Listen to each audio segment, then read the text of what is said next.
On pourrait bientôt éliminer le cancer du col de l'utérus, selon les experts. Je vous explique pourquoi.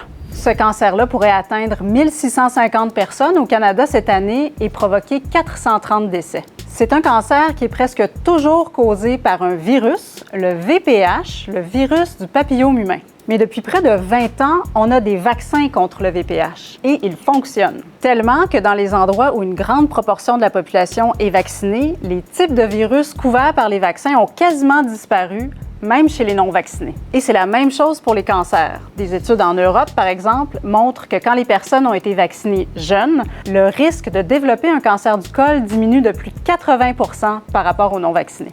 Au Québec, on n'a pas encore ces données-là, mais elles devraient suivre vu que la province affiche un des plus hauts taux de vaccination dans le monde. Au milieu du secondaire, près de 90 % des jeunes sont vaccinés. C'est ce qui fait dire aux experts que le Québec pourrait éliminer le cancer du col de l'utérus d'ici 10 à 15 ans.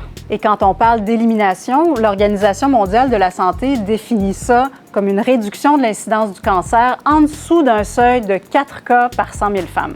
Mais attention, ça va être plus long dans les endroits où la vaccination est moins courante, y compris dans plusieurs provinces canadiennes.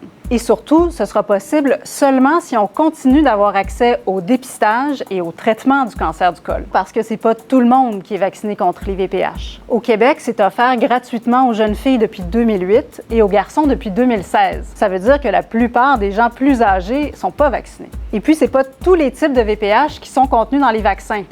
Donc, des cancers peuvent encore arriver, il faut les identifier et les traiter. Reste qu'avec ces 3 outils-là, vaccin, dépistage, traitement, les experts pensent qu'un monde sans cancer du col de l'utérus serait possible d'ici la fin du siècle.